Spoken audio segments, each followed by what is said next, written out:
है Covid. America में Covid case में बढ़ोतरी। दुनिया में बढ़ते मामलों के बीच भारत को किया गया अलर्ट। भारत में एक बार फिर कोविड-19 दस्तक देने वाला है, जिसके संकेत मिलने शुरू हो गए।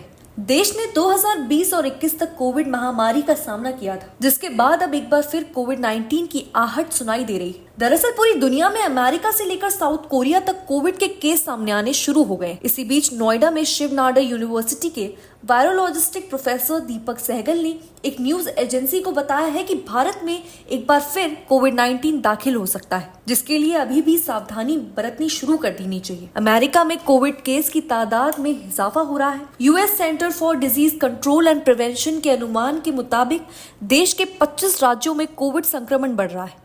न्यूयॉर्क टाइम्स की रिपोर्ट के मुताबिक अमेरिका के अस्पताल में इस समय 4000 से ज्यादा लोग भर्ती हैं। साथ ही आपको बता दें कि साउथ कोरिया में भी इसकी संख्या बढ़ रही है और कोविड केस नजर आ रहे हैं। WHO की रिपोर्ट के मुताबिक 24 जून से 21 जुलाई के बीच 80 देशों में हर हफ्ते 70,000 कोविड टेस्ट किए गए हैं।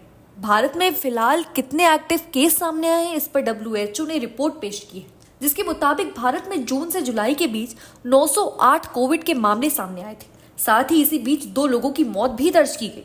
प्रोफेसर दीपक सहगल ने बताया है कि भारत में हालात अन्य देशों की तरह गंभीर नहीं है, लेकिन हमें कोविड-19 की कहर के लिए तैयार रहने की जरूरत है।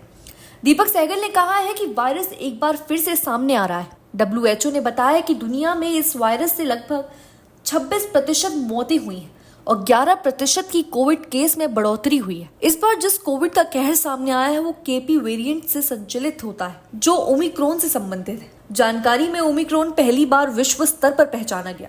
भारत में KP.2 का पहली बार दिसंबर 2023 में उड़ीसा में पता चला था। केंद्रीय स्वास्थ्य मंत्रालय के कोविड डैशबोर्ड से पता चला कि भारत के कई राज्यों में 270 सक्रिय मामले दर्ज किए गए थे। साथ ही कोविड मामले में बढ़ोतरी देखी जा रही थी। असम, नई दिल्ली, गुजरात, कर्नाटक, केरल, महाराष्ट्र और मध्य प्रदेश में कोविड संक्रमण में इजाफा देखा जा रहा है। हालांकि कोविड के एक बार फिर दस्तक देने के बाद भी हालात सामान्य हैं। स्वास्थ्य मंत्री JP नड्डा ने जुलाई में संसद में बताया कि देश के हालात सामान्य हैं और अभी अस्पताल में कोविड केस की बढ़ोतरी नहीं देखी गई। सरकार ने निगरानी बढ़ा दी है। साथ ही देश में आबादी के हिसाब से उचित मात्रा में कोविड-19 के टीके भी मौजूद हैं। सहगल ने कहा, बूस्टर वैक्सीन की खुराक इसमें मदद करेगी।